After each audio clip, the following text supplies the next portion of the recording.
بسم اللہ الرحمن الرحیم هو الذی ارسل رسولہ بالہدى ودین الحق لیظہرہ علی الدین کلہ ولو کرہ المشرکون۔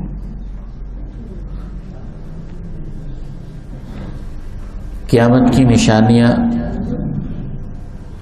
علامات صغریٰ اور علامات کبریٰ، اس حوالے سے اللہ کی توفیق سے ہمارا یہ لیکچرز کا سلسلہ جاری و ساری ہے۔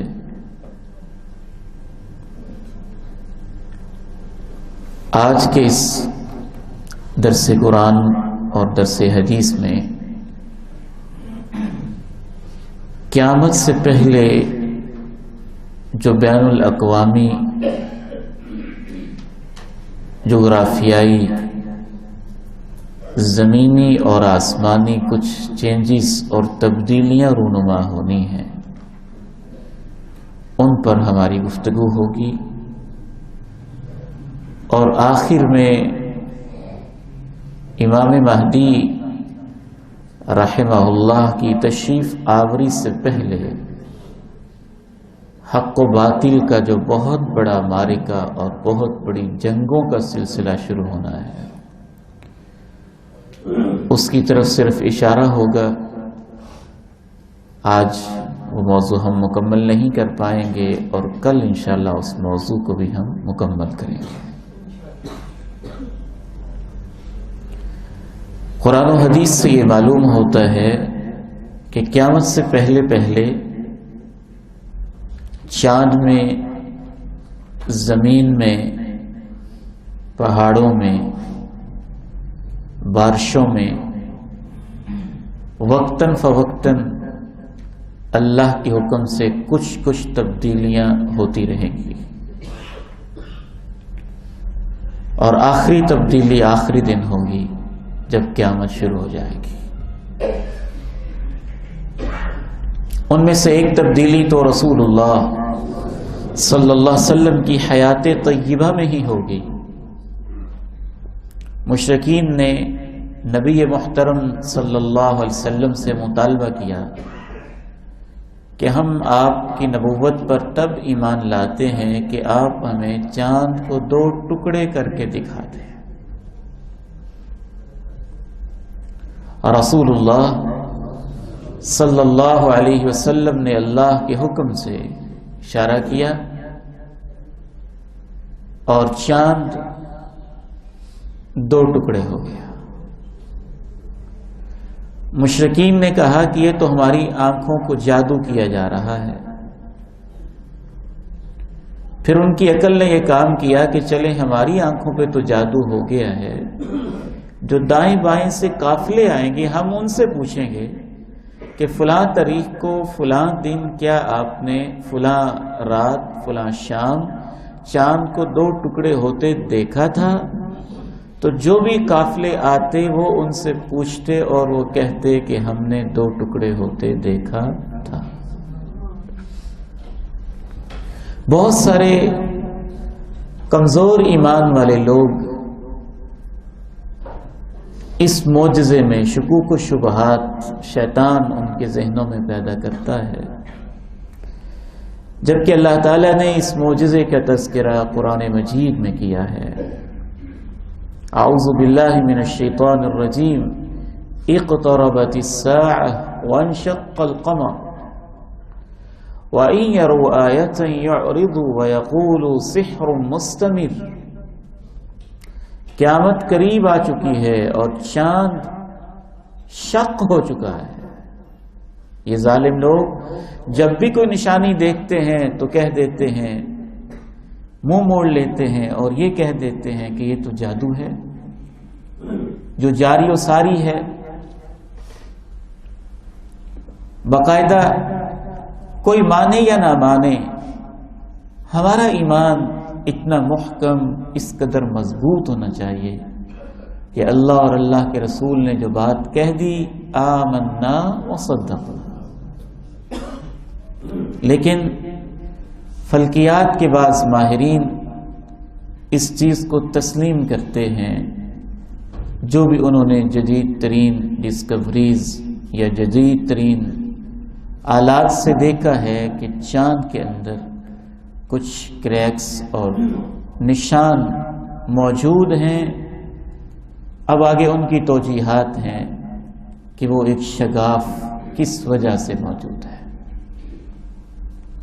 اسی طرح سے رسول اللہ صلی اللہ علیہ وسلم نے ارشاد فرمایا کہ قیامت سے پہلے پہلے چاند کے اندر ایک تبدیلی رونما ہوگی کہ نئی تاریخ کا چاند موٹا نظر آئے گا۔ اس کو انتفاخ الاہلہ کہتے ہیں۔ جب پہلی رات کا چاند ہوتا ہے تو عموماً باریک ہوتا ہے۔ آپ نے فرمایا قیامت اس وقت تک قائم نہیں ہوگی جب تک پہلی رات کا چاند بھی موٹا نظر نہ آنے لگ جائے، یعنی لوگ دیکھیں گے اور کہیں گے لگتا ہے کہ یہ 2 تاریخ کا چاند ہے، 3 کا چاند ہے، 4 کا چاند ہے۔ یہ دونوں نشانیاں بھی پوری ہو چکی ہیں۔ ایک اور نشانی کائنات میں جو تبدیلی رونما ہوگی وہ شدید بارشیں ہیں۔ بارشیں بہت تیز ہوں۔ عموماً بارش اللہ کی رحمت ہوتی ہے، اس سے زمین کو روئیدگی ملتی ہے، لیکن بعض دفعہ بارش ایک نقمت بن کے آتی ہے، اللہ کی طرف سے نعمت کی بجائے نقمت بن جاتی ہے، انتقام بن جاتی ہے۔ حضرت ابو ہریرہ رضی اللہ تعالی عنہ بیان کرتے ہیں کہ رسول اللہ صلی اللہ علیہ وسلم نے ارشاد فرمایا لا تقوم الساعة حتى يمطر الناس مطرا، اس وقت تک قیامت قائم نہیں ہوگی جب تک یہ صورتحال نہ ہو جائے کہ لوگوں پہ خوب بارشیں برسیں گی۔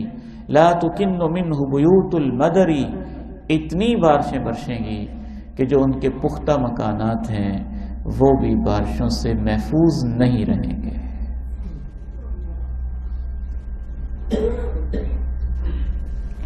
وَلَا تُكِنُّ مِنْهُ إِلَّا بُيُوتُ الشَّعْرِ،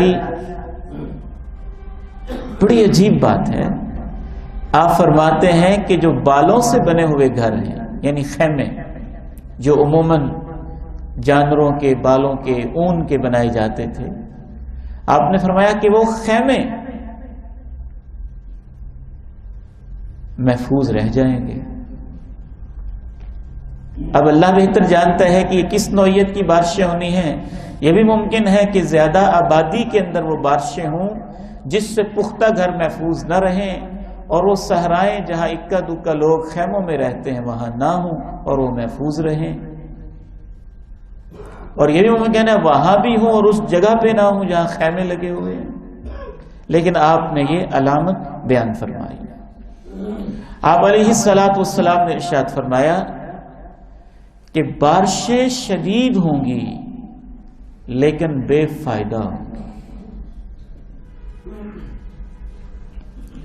حضرت معاذ رضی اللہ تعالیٰ جناب معاذ کہتے ہیں کہ میں نے حضرت انس سے سنا، جناب انس کہتے ہیں کہ اللہ کے رسول علیہ السلام نے ارشاد فرمایا لا تقوم الساعة حتى يمطر الناس مطرا عاما ولا تنبت الارض شيئا، اس وقت تک قیامت قائم نہیں ہوگی جب تک یہ حال نہ ہو جائے کہ عام اور تیز بارشیں ہوں گی لیکن زمین سے سبزہ نہیں اگے گا، یعنی ان بارشوں کا زمین کو فائدہ نہیں ہوگا۔ عموماً بارشوں کے اندر جو اللہ نے خاص کیمسٹری رکھی ہے جس کی بدولت زمین کو ایک نئی جان ملتی ہے، پودوں کو طاقت ملتی ہے، وہ قیامت سے پہلے جو بارشیں ہوں گی وہ نہیں ملے گی۔ کیوں نہیں ملے گی؟ اللہ ہی بہتر جانتا ہے۔ بعض اہل علم نے یہ لکھا ہے کہ بارش سے برکت ختم کر دی جائے گی، اور بعض اس دور کے جدید اہل علم نے یہ لکھا ہے کہ پولوشن اتنی زیادہ ہو جائے گی، آلودگی اتنی زیادہ ہو جائے گی، اور وہ آلودگی زمین و آسمان کے درمیان اس قدر شدت اختیار کر جائے گی کہ بارش کے اندر جو اللہ رب العزت نے زمین کو زندہ کرنے کے لیے بارش میں شفافیت رکھی ہوتی ہے، جو چیزیں رکھی ہوتی ہیں، اس کی بجائے پانی آلودہ ہو کے نیچے آئے گا، جس وجہ سے بارش سے زمین کو زندگی نہیں ملے گی۔ جو جدید مسلم سائنسدان حضرات ہیں وہ اس حدیث کی یہ توجیہ کرتے ہیں، اور دونوں چیزیں ہی ممکن ہیں، برکت ختم ہو جائے، اور یہ بھی ممکن ہے کہ جس طرح سے دنیا میں پولوشن بڑھتی جا رہی ہے اور ماحولیاتی آلودگی کا چیلنج پوری دنیا کو درپیش ہے، یہ مزید اتنی شدت اختیار کر جائے کہ بارشیں شدید ہوں، لیکن دوسری طرف جو ان کے اندر اللہ نے خاصیات رکھی ہیں ماحول کے آلودہ اثرات کے ملنے کی وجہ سے ان کا فائدہ نہ ہو۔ آپ علیہ السلام نے ایک اور علامت یہ بھی بیان فرمائی، بارشیں شدید ہوں گی، زمین پہ روئیدگی شادابی کم ہو جائے گی، اور اس کمی کی وجہ سے کرۂ ارضی کے اوپر خوراک کا قحط پیدا ہو جائے گا۔ آپ نے ارشاد فرمایا لیست السنۃ ان تمطروا الا تمطروا، قحط یہ نہیں ہوتا کہ بارش نہ ہو، قحط یہ ہوتا ہے بارش ہو پھر بارش ہو پھر بارش ہو، لیکن زمین سے کوئی چیز نہ ہوگی، یہ اصل قحط ہے۔ اور بہت سارے جدید دور کے اہل علم حضرات کہہ رہے ہیں کہ آئندہ سالوں میں قحط کے شدید خطرات بہرحال پائے جاتے ہیں۔ یہ اللہ بہتر جانتا ہے کہ اس علامت نے پوری طرح سے کب پورا ہونا ہے، لیکن وقتاً فوقتاً تو انسانی تاریخ میں بہت دفعہ قحط کی علامت پوری ہو چکی ہے۔ ایک اور بہت بڑی تبدیلی ہے، یہ تبدیلی پڑھ کے ایمان میں اضافہ ہو جاتا ہے۔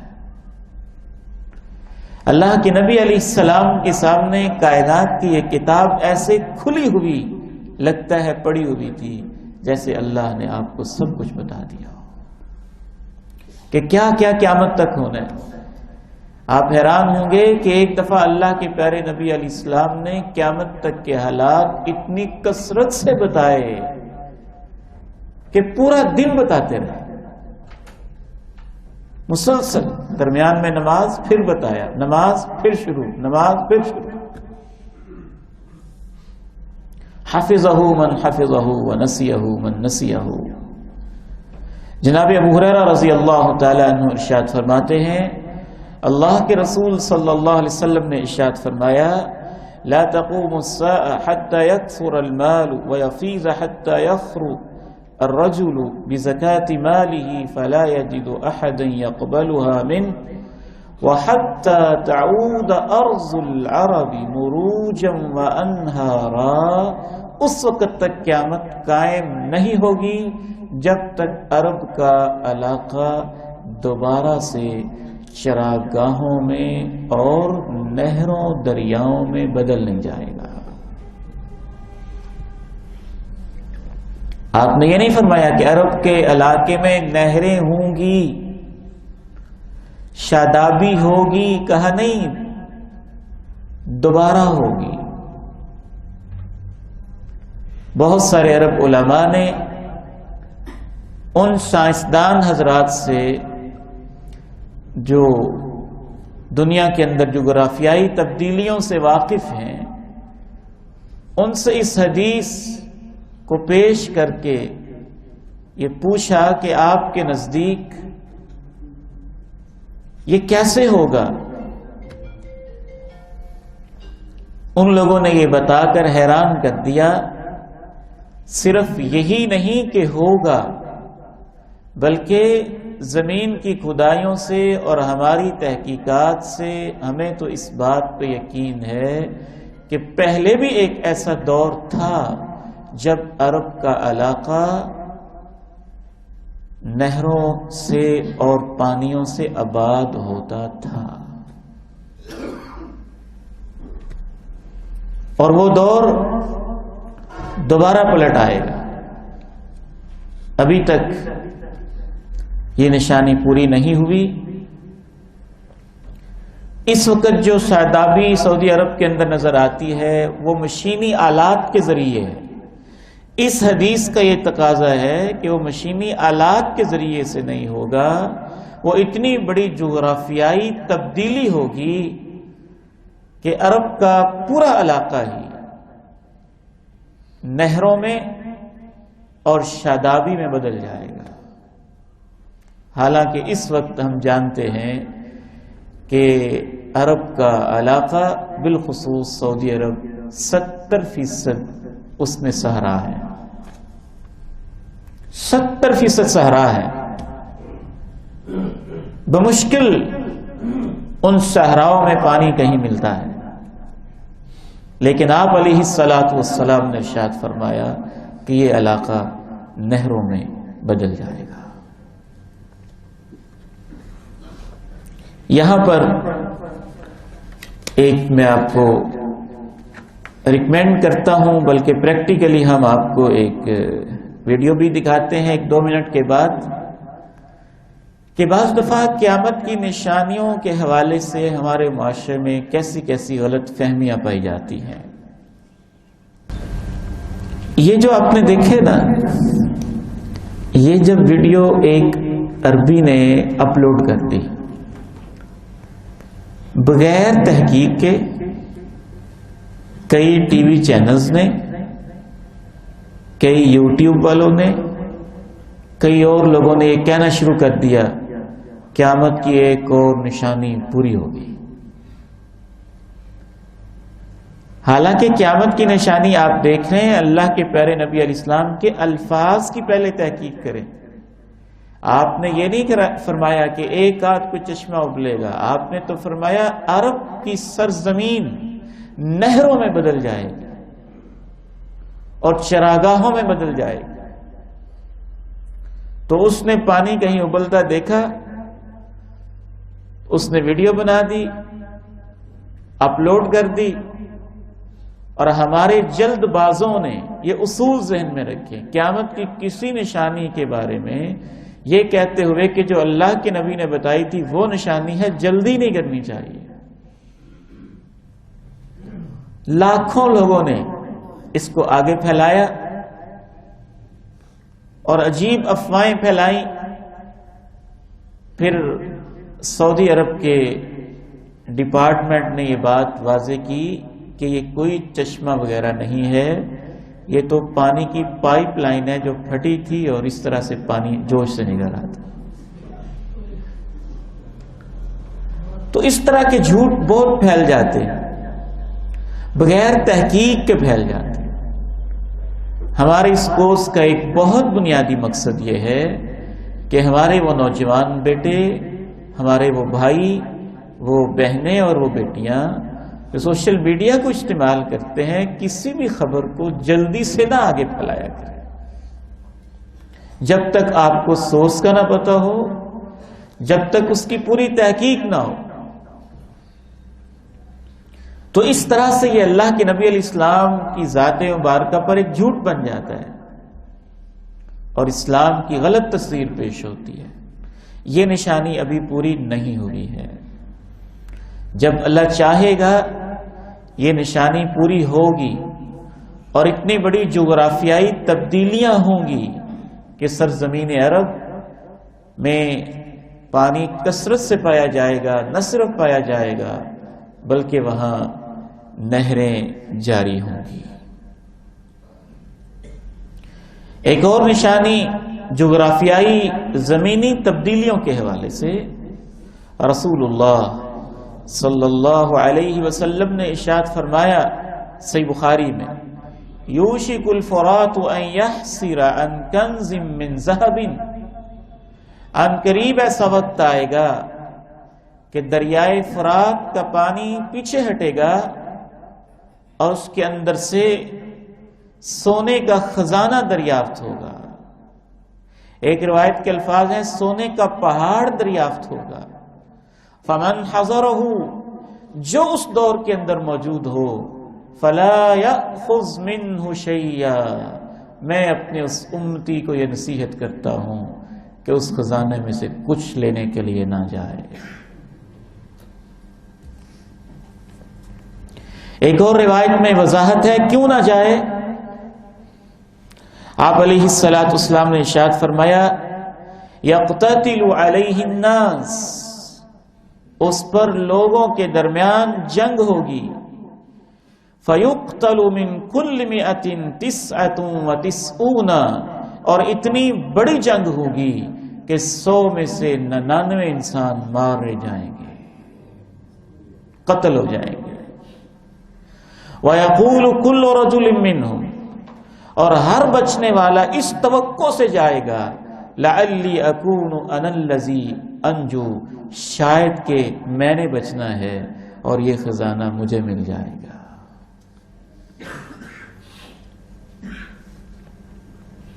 ایک اور روایت میں یہ وضاحت ہے کہ اس علاقے کے لوگ یہ سوچیں گے کہ ہمارے خطے کے اندر سونے کا ایک پہاڑ دریافت ہوا ہے تو ہم ہی سب سے پہلے اس کو کیوں نہ لوں، چہ جائے کہ باقی لوگوں میں تقسیم ہو اور پھر یہ ختم ہو جائے. یہ نشانی بھی ابھی تک پوری نہیں ہوئی ہے.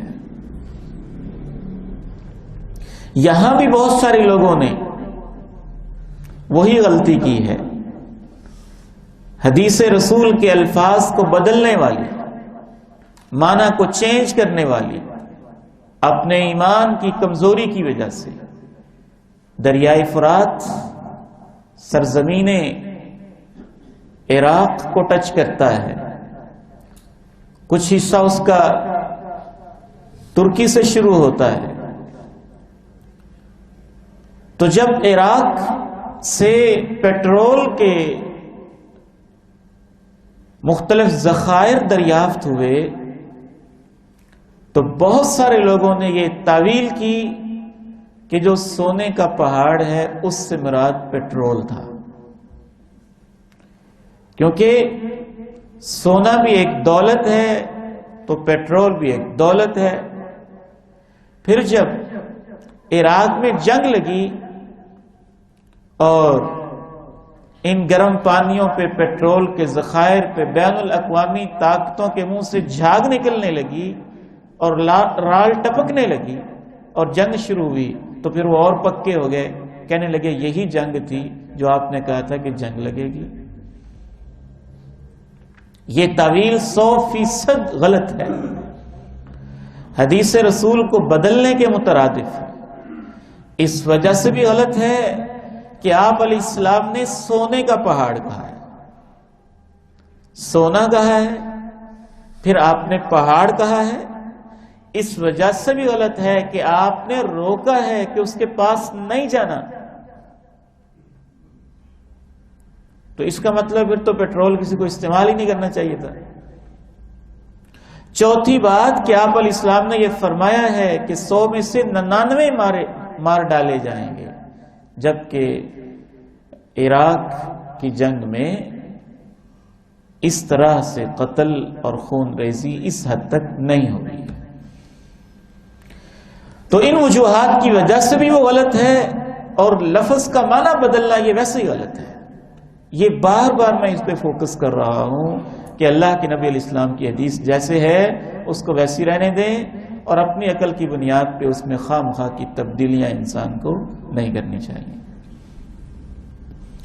ایک اور حدیث میں رسول اللہ صلی اللہ علیہ وسلم نے صحیح مسلم کی حدیث میں اس سے بھی بڑی تبدیلی بتائی. امکان غالب یہ ہے کہ بالکل قیامت سے متصل پہلے یہ تبدیلی آئے گی. تقیء الارض افلاذ کبیدها، زمین اپنے جگر کے ٹکڑے سارے ہی اگل دے گی. امثال الاسطوان من الذهب والفضة، جیسے لمبے لمبے ستون ہوتے ہیں اتنے لمبے لمبے ستون سونے کے زمین نگل کے باہر پھینکے گی، اتنے لمبے لمبے ستون چاندی کے زمین کے اندر سے دریافت ہوں گے، باہر زمین پھینک دے گی۔ چور آ کے کہے گا ہائے افسوس، اس کی وجہ سے میرا ہاتھ کٹا تھا۔ قاتل کہے گا اس کی وجہ سے میں نے قتل کیا تھا۔ رشتہ توڑنے والا کہے گا اس کی خاطر میں نے اپنے رشتوں کو توڑ دیا تھا۔ وہ سب ان خزانوں کو چھوڑ دیں گے اور انہیں ان خزانوں کو لینے کی کوئی ہمت نہیں ہوگی۔ غالباً یہ بالکل قیامت کے متصل یہ حادثہ اور یہ واقعہ رونما ہوگا۔ رسول اللہ صلی اللہ علیہ وسلم نے قیامت کی علامات کے حوالے سے عالمی طور پر جو کچھ ہونا ہے، بین الاقوامی سطح پہ جو کچھ ہونا ہے، جو زمینی تبدیلیاں ہونی ہیں، ان کو بیان کرتے ہوئے آپ علیہ السلام نے ایک اور علامت یہ بیان فرمائی کہ قیامت جب قائم ہوگی اس سے پہلے عرب لوگوں کی تعداد کم ہو جائے گی اور رومیوں کی تعداد زیادہ ہو جائے گی۔ الروم اکثر الناس، رومیوں کی تعداد بہت زیادہ ہو جائے گی۔ بعض شارحین حدیث کے نزدیک روم سے مراد اس دور کے وہ والے علاقے ہیں جنہیں آج کے دور میں ہم یورپی علاقے کہتے ہیں۔ ان کی تعداد زیادہ ہوگی، عربوں کی تعداد کم ہوگی۔ ایک اور حدیث میں رسول اللہ صلی اللہ علیہ وسلم نے قیامت کی یہ علامت بیان فرمائی۔ حضرت ثوبان بیان کرتے ہیں سنن نبی داؤد میں،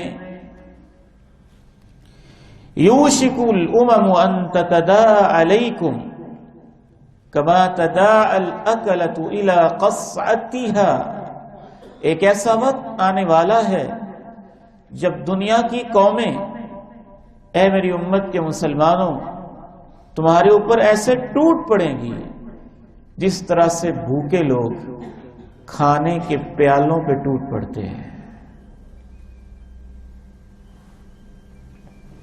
پوچھنے والے نے پوچھا وَمِن قِلَّةٍ نَحْنُ يَوْمَئِذٍ، اے اللہ کے پیارے نبی صلی اللہ علیہ وسلم، کیا ہماری تعداد ان حالات میں کم ہوگی؟ آپ نے فرمایا نہیں، بل انتم یومئذ کثیر، تمہاری تعداد بہت زیادہ ہوگی۔ وَلَكِنَّكُمْ غُثَاءٌ كَغُثَاءِ السَّيْلِ، لیکن تمہاری حالت اس جاگ کی طرح ہوگی جو سیلاب کے اوپر بہہ رہی ہوتی ہے۔ وَلَيَنزِعَنَّ اللَّهُ مِن صُدُورِ عَدُوِّكُمُ الْمَهَابَةَ مِنكُمْ، تمہارے دشمنوں کے سینے سے تمہارا وقار، تمہارا روب اللہ تعالی ختم کر دے گا۔ اس امت کی یہ خصوصیت ہے کہ اس امت کے اندر اللہ نے دشمن پہ روب رکھا ہے۔ آپ فرماتے ہیں نصرت بالرعب مسیرۃ شہر، اللہ نے میری مدد ایسی کی ہے 1 مہینے کے فاصلے پہ میں ہوتا ہوں اور میرا دشمن مجھ سے مروب ہو جاتا ہے۔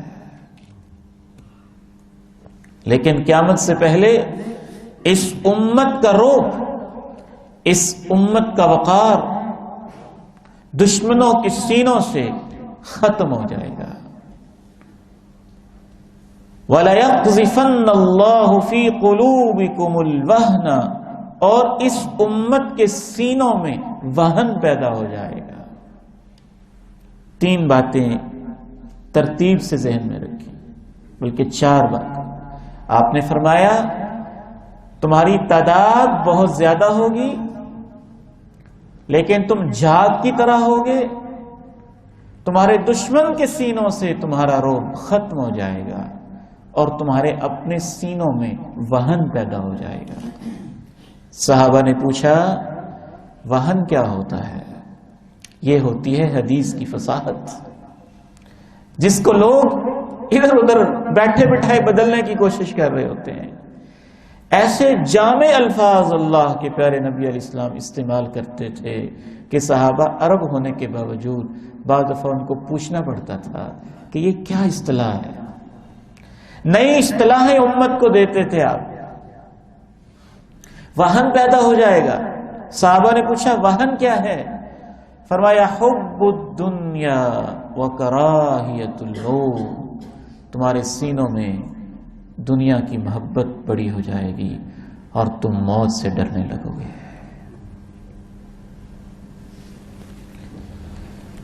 یہ نشانی تو بہت بری طرح پوری ہو رہی ہے، ہو چکی ہے اور ہو رہی ہے۔ آپ کے الفاظ کا یہ حسن ہے کہ اس حدیث پہ رک کے بہت کچھ کہنے کو دل چاہتا ہے۔ آپ نے کہا بھوکے بھوکے جیسے کھانے کے پیالوں پہ پل پڑتے ہیں ایسے تمہارے اوپر لپک پڑیں گے۔ مجھے تو اس میں یہ اشارہ بھی لگتا ہے کہ وہ لوگ جن کے پاس وسائل نہیں ہوں گے، جو بھوکے ہوں گے، اے میری امت کے لوگوں، وسائل تمہارے ہوں گے، پیالے تمہارے ہوں گے، کھانے تمہارے ہوں گے، گندم تمہاری ہوگی، مکی تمہاری ہوگی، پیٹرول تمہارا ہوگا، وسائل تمہارے پاس ہوں گے، لیکن وہ بھوکے تمہارے وسائل کے اوپر ٹوٹ پڑیں گے۔ آج یہ نشانی بہت بری طرح سے پوری ہو رہی ہے اور امت جس دور سے گزر رہی ہے اس کا تذکرہ کرتے ہوئے بھی بہت دکھ ہوتا ہے۔ یہ ایک دکھا سکتے ہیں ویڈیو؟ ہاں جی، فلسطین کے بارے میں۔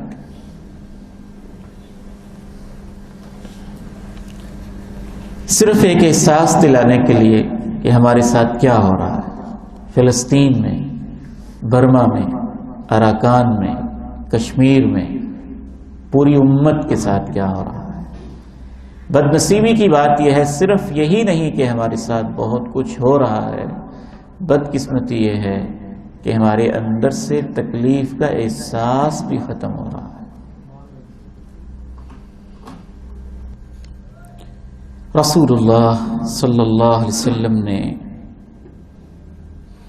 اس کے اسباب بھی واضح کیے کہ ایسے کیوں ہوگا۔ 3 اسباب تو آپ نے اسی حدیث میں واضح کر دیے کہ تم جھاگ ہوگے، تمہارے اندر کچھ نہیں ہوگا، ایمان، کردار، اخلاق، جذبات، تمہارے سینوں سے اللہ روب، تمہارے دشمن کے سینوں سے تمہارا روب ختم ہو جائے۔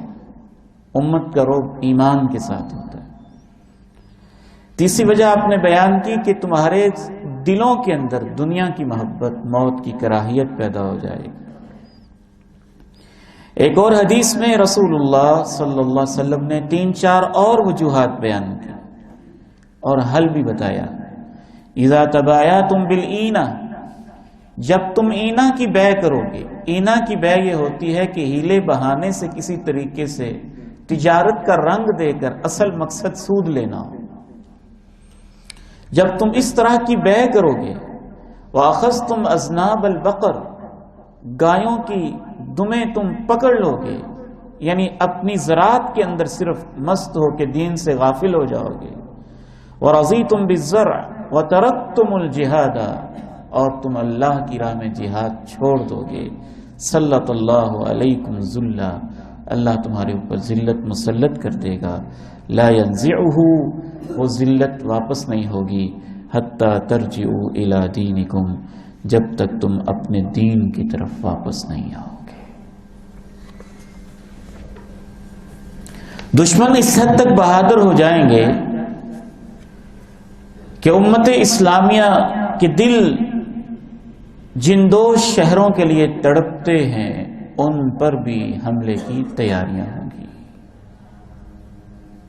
سنن نبی داؤد میں جناب ابن عمر رضی اللہ تعالی عنہما روایت کرتے ہیں، آپ نے فرمایا یوشک المسلمون ان یحاصروا الی المدینہ، ایک وقت ایسا آئے گا کہ مسلمان ان کا گھیرا تنگ کرتے کرتے ان کو مدینے تک ان کا گھیرا تنگ کر دیا جائے گا، حتی یکون ابعد مصالحہم صلاح، حتیٰ کہ دشمن کی فوجیں اور مسلمانوں کے مجاہدین کے پہرے مقام صلاح تک پہنچ جائیں گے۔ صلاح مدینہ کے قریب، خیبر کے قریب ایک جگہ کا نام ہے صلاح۔ تو اس حدیث سے یہ معلوم ہوتا ہے کہ پوری دنیا میں مسلمانوں کا گھیرا تنگ کیا جائے گا، حتیٰ کہ مدینہ میں لوگ سمٹ جائیں گے۔ ایماندار لوگ پوری دنیا کے ظلم سہتے سہتے سہتے صرف مدینے میں رہ جائیں گے۔ رسول اللہ صلی اللہ علیہ وسلم نے ارشاد فرمایا ان الایمان لا یأرز الی المدینہ، ایک وقت ایسا آئے گا کہ ایمان مدینے میں ایسے سمٹ آئے گا کما تأرز الحیۃ الی جحرہا، جیسا کہ سانپ اپنے بل میں چھپ جاتا ہے۔ منافقین مدینہ کو بھاگ کے دائیں بائیں ہو جائیں گے۔ آپ نے ارشاد فرمایا کہ ایک وقت وہ بھی آئے گا، یہ صرف میں نے آپ کو سمجھانے کے لیے ترتیب لگائی ہے، یہ نہیں ہے کہ یہ سارا ترتیب سے ہوگا، اللہ بہتر جانتا ہے کیا ترتیب ہوگی۔ آپ علیہ الصلوۃ والسلام نے ارشاد فرمایا ایک ایسا وقت بھی آئے گا کہ مدینہ کے رہنے والے لوگ ایک دوسرے سے کہیں گے آؤ وہاں بڑی خوشحالی ہے، وہاں بڑی دولت ہے، وہاں چلتے ہیں۔ اپنے کزن کو، رشتہ داروں کو یہ کہیں گے، حالانکہ مدینے میں رہنا ان کے لیے بہتر ہوگا۔ کاش ان کو علم ہو۔ مجھے اس ذات کی قسم جس کے ہاتھ میں میری جان ہے، لا یخرج احد منہم رغبتا عنہا، جو شخص بھی مدینے کی محبت کم کر کے مال کی خاطر وہاں سے نکلتا جائے گا، اس کی جگہ اس سے بہتر اللہ کسی شخص کو مدینے میں آباد کر دے گا۔ الا ان المدینہ، آپ نے فرمایا سن لو۔ اس حدیث سے معلوم ہوتا ہے کہ وہ خود نہیں نکل رہے ہوں گے۔ ان المدینہ کالکیر، مدینہ ایک بھٹی کی طرح ہے، تخرج الخبیث، جس طرح بھٹی میں لوہا ڈالا جائے تو اس کی میل کچیل وہ ختم کر دیتی ہے، مدینہ اپنے اندر رہنے والوں کے جو میلے قسم کے لوگ ہوں گے ان کو نکال کے باہر کر دے گا۔ اس وقت تک قیامت قائم نہیں ہوگی جب تک کہ مدینہ اپنے بدترین لوگوں کو نکال کے باہر نہ پھینک دے، اس طریقے سے جیسے بھٹی لوہے کی میل کچیل کو صاف کر دیتی ہے۔ صحیح مسلم کی حدیث ہے۔ ایک وقت وہ بھی آئے گا کہ مدینہ منورہ بھی ویران ہو جائے گا۔ یہ وقت قیامت کے بالکل قریب ہوگا جب میدان محشر لگنے والا اور قیامت شروع ہونے والی ہوگی۔ آپ علیہ السلام ارشاد فرماتے ہیں مدینے پہ ایک ایسا وقت آئے گا کہ لوگ مدینے کو چھوڑ دیں گے۔ مدینے کے اندر وحشی جانور، درندے اور پرندے بسیرا کر لیں گے، اور سب سے آخر میں جن کے اوپر میدان محشر لگے گا اور قیامت شروع ہوگی وہ مزینہ قبیلے کے 2 چرواہے ہوں گے۔ وہ اپنی بکریوں کو واپس لاتے ہوئے مدینے کی طرف آ رہے ہوں گے۔ جب مدینہ پہنچیں گے تو وہ خالی ہو چکا ہوگا، حتیٰ کہ جب وہ ثنیۃ الوداع تک پہنچیں گے تو وہ بھی بے ہوش ہو کے گر پڑیں گے، یعنی قیامت پھر شروع ہو جائے گی۔ دشمن اس قدر مضبوط ہو جائیں گے اور یہ امت اگر دین کی طرف نہیں پلٹے گی تو اس قدر کمزور ہو جائے گی کہ اس امت کے دشمن بیت اللہ، خانہ کعبہ اور مکہ پر بھی حملے کی تیاریاں کریں گے۔ حضرت نافع بن جبیر بن مطعم کہتے ہیں مجھے حضرت عائشہ رضی اللہ تعالی عنہا نے بتایا، انہوں نے کہا کہ رسول اللہ صلی اللہ علیہ وسلم نے ارشاد فرمایا یغزو جیش الکعبہ، ایک فوج کعبہ پہ حملہ کرے گی، فاذا كانوا بيداء من الارض، وہ جب ایک صحرا پہ پہنچیں گے تو اس فوج کے پہلے سے لے کے آخری انسان تک سب کو زمین کے اندر دنسا دیا جائے گا۔ سیدہ عائشہ عرض کرتی ہیں میں نے پوچھا اللہ کے پیارے نبی کیسے ان کو دنسا دیا جائے گا؟ اس بڑے لشکر میں مارکیٹ والے، خرید و فروخت والے لوگ بھی ہوں گے، وہ بھی ہوں گے جو ان میں سے نہیں تھے۔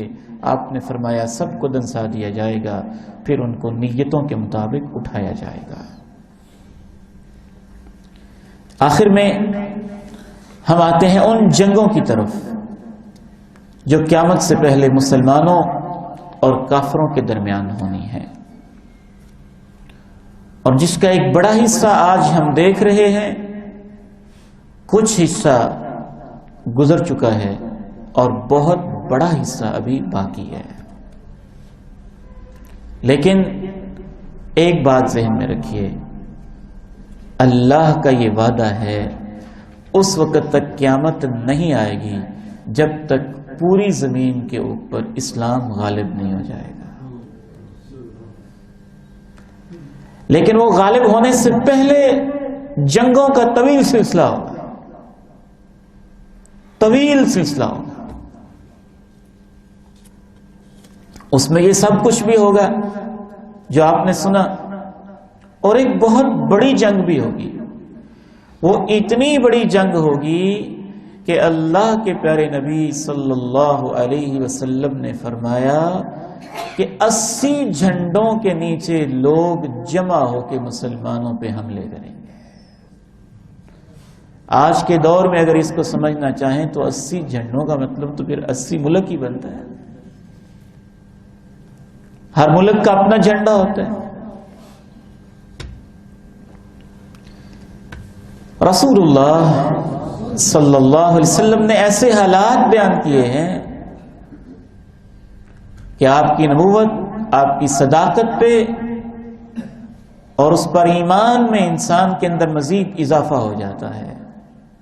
آپ نے اپنی امت کو بہت ساری بشارتیں بھی دی، حالات سے خبردار بھی کیا۔ ان بشارتوں میں سے آپ نے ایک بشارت یہ دی کہ ایک ایسا وقت آئے گا کہ بیت المقدس فتح ہو جائے گا، مسلمانوں کے ہاتھ میں آئے گا۔ حضرت عوف بن مالک رضی اللہ تعالیٰ عنہ کہتے ہیں کہ تبوک میں اللہ کے پیارے نبی علیہ السلام قیام پذیر تھے، اور تبوک کا معرکہ نبی علیہ السلام کی زندگی کا آخری معرکہ تھا، اور آپ کی زندگی کا بین الاقوامی لحاظ سے پہلا معرکہ تھا، اور یہ اس دور کی سپر پاور رومیوں کے ساتھ معرکہ تھا۔ تو آپ تبوک کے علاقے میں تھے، غزوہ تبوک کی تیاریاں تھیں، آپ ایک خیمے کے اندر موجود تھے۔ جناب عوف کہتے ہیں کہ میں اللہ کے پیارے نبی علیہ السلام کے پاس حاضر ہوا جبکہ آپ خیمے میں تھے۔ آپ نے کہا عوف اعدد ستن، 6 چیزیں گن لو، بین یدی الساعہ، یہ قیامت سے پہلے ہو کے رہیں گے۔ 6 آپ نے بڑی بڑی علامتیں بتائیں۔ موت ہی، میں دنیا سے چلا جاؤں گا، پہلی علامت۔ ثم فتح بیت المقدس، میرے جانے کے بعد بیت المقدس فتح ہو جائے گا۔ بیت المقدس کے فتح ہونے کے بعد ثم موتان، موت بہت زیادہ ہوگی، اور اس کا انداز ایسے ہوگا جیسے بکریوں کو بیماری ایک لگتی ہے۔ اس موت کے بعد پھر مال بہت زیادہ ہو جائے گا، حتیٰ کہ ایک آدمی کو 100 دینار بھی دیے جائیں گے تو اس پر بھی خوش نہیں ہوگا۔ پھر اس کے بعد ایک ایسا فتنہ آئے گا کہ عرب کے ہر گھر کے اندر داخل ہو جائے گا. پھر اس کے بعد تمہارے درمیان بنو الاسفر کے درمیان ایک صلح کا دور آئے گا. پھر اس کے بعد ایک ایسا دور آئے گا کہ بنو الاسفر کے لوگ 80 جھنڈوں کے نیچے جمع ہو کے آئیں گے. ہر جھنڈے کے نیچے 12,000 فوجی ہوں گے, 12,000 کافر ہوں گے, اور وہ مل کر تم سے جنگ کریں گے. 80 کو 12,000 سے آپ ضرب دے لیں تو یہ آخری مارکے میں اتنے فوجی ہوں گے اور اتنے جھنڈے ہوں گے. اس پہ انشاءاللہ ہم نے بعد میں ڈسکس کرنی ہے. یہاں آپ نے جو ترتیب بتائی, یہ ساری چیزیں آپ نے ایک ترتیب سے بتائی ہیں, اور یہ صحیح بخاری کی حدیث ہے. سب سے پہلے اس میں آپ نے فرمایا کہ میری وفات واقع ہو جائے گی, اور میری وفات کے بعد بیت المقدس فتح ہو جائے گا. بیت المقدس کی فتح کی بشارت دینا کوئی معمولی بات نہیں تھی. اس دور میں مسلمان ابھی چھوٹی سی طاقت تھے. 9 ہجری میں آپ یہ کہہ رہے ہیں, اور بیت المقدس اس دور کی سپر پاور رومن امپائر کے قبضے میں تھا. تو بیت المقدس کے فتح ہونے کا مطلب یہی ہوا کہ میری وفات کے بعد جو وقت کی ایک سپر پاور ہے رومن امپائر, اے مسلمانوں یہ فتح ہو جائے گی اور تمہارے جھنڈے بیت المقدس پر بھی لہرانے لگیں گے. آپ کی وفات کے صرف 2.5-3 سال کے بعد 15 ہجری میں حضرت عمر فاروق کے دور میں پھر رومن امپائر کے ساتھ مقابلے شروع ہوئے مسلمانوں کے. اس میں یرموک کا معرکہ ہوا, اور یرموک کے معرکے میں رومی لوگ 2.5 لاکھ کی تعداد میں جمع ہوئے تھے, اور مسلمان صرف 36,000 تھے, اور اللہ نے مسلمانوں کو فتح عنایت فرمائی تھی.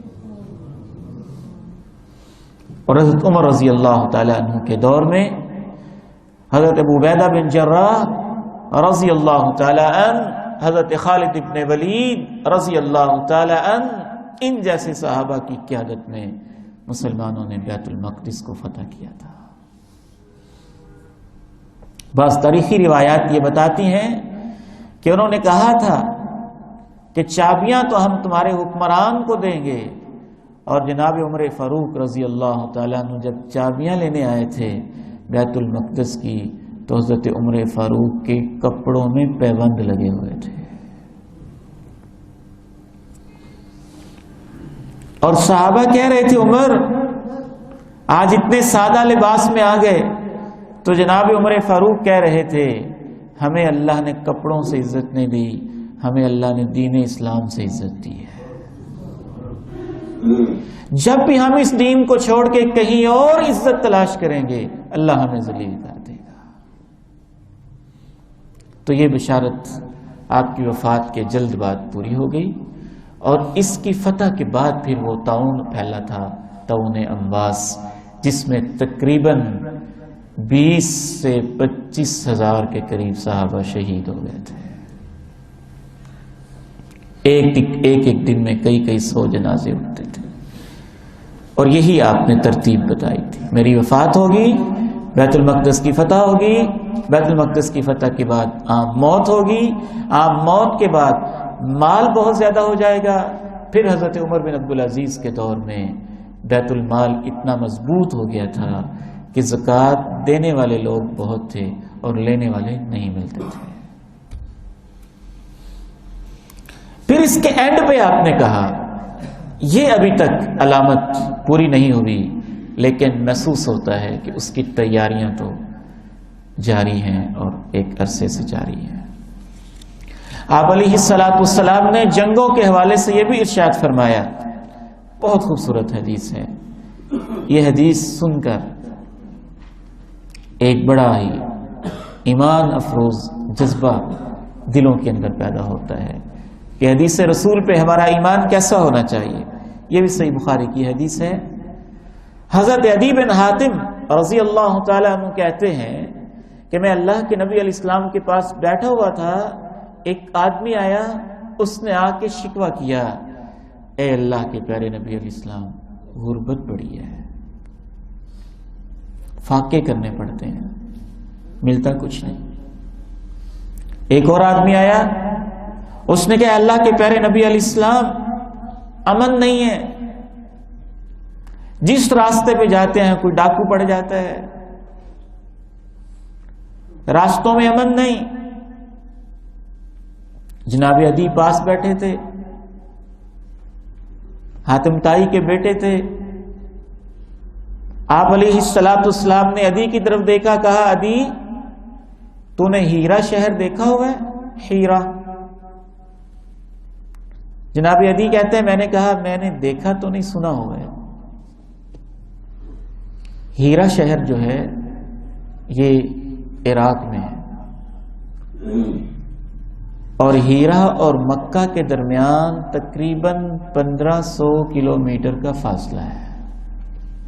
آپ نے کہا عدی ان طالت بک حیات، اگر اللہ نے تیری زندگی کی تو تو ضرور دیکھے گا لَتَرَيَنَّ الزَّعِينَ تَرْتَحِلُ مِنَ الْحِيرَةِ حَتَّى تَطُوفَ بِالْكَعْبَةِ لَا تَخَافُ أَحَدًا إِلَّا اللَّهِ. ایک عورت ہیرا شہر سے چلے گی، بیت اللہ کا طواف کرے گی، تم کہتے ہو امن نہیں، امن اتنا ہو جائے گا کہ ہیرا سے لے کے بیت اللہ تک اس عورت کی طرف کوئی میلی نگاہ سے دیکھنے والا نہیں ہوگا.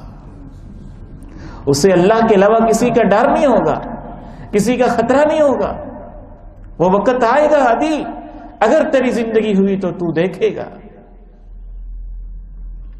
جناب عدی کہتے ہیں میں نے دل ہی دل میں سوچا آپ کیا کہہ رہے ہیں، اتنا لمبا سفر ہے، درمیان میں تئی قبیلہ آتا ہے، ان کے ڈاکو مشہور ہیں، وہ کہاں جائیں گے؟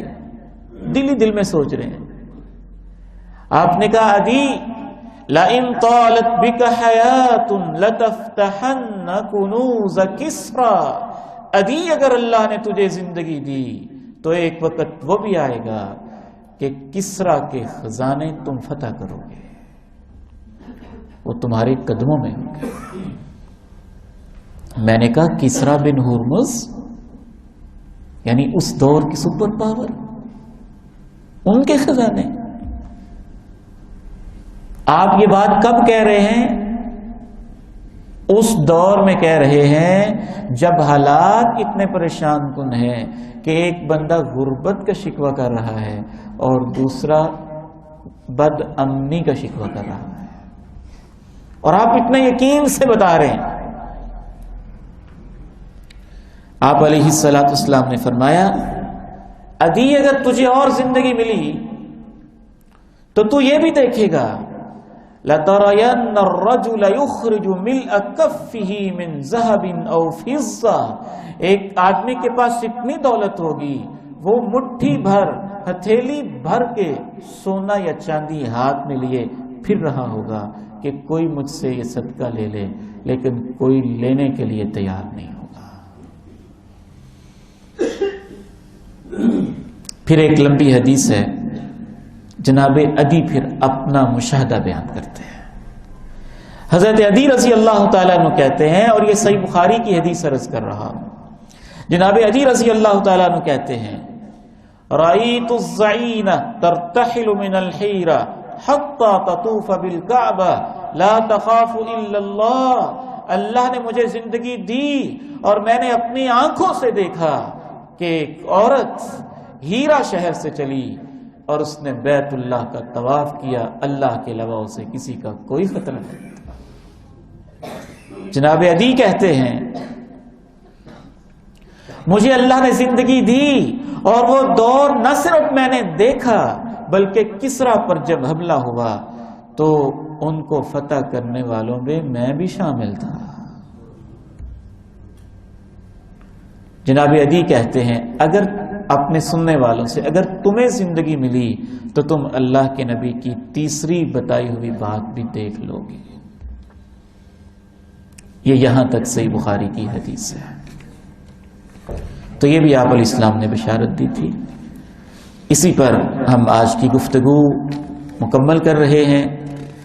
کل سے انشاءاللہ تعالی جو امام مہدی رحمہ اللہ کی تشریف آوری ہے، اور اس سے پہلے الملحمہ الکبریٰ، اسلامی تاریخ کی سب سے بڑی جنگ جو ہے، جس میں 80 جھنڈوں کے نیچے لوگوں نے جمع ہو کے امت اسلامیہ کے ساتھ جنگ کرنی ہے، اس کا انشاءاللہ ہم تذکرہ کریں گے.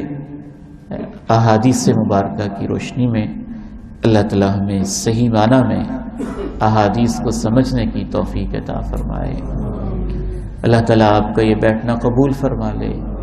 جتنے بھی احباب ہمارے اس پروگرام میں شریک ہیں، آن لائن ہیں یا آن کیمپس تشریف لاتے ہیں، سب کا بیٹھنا اللہ قبول فرما لے.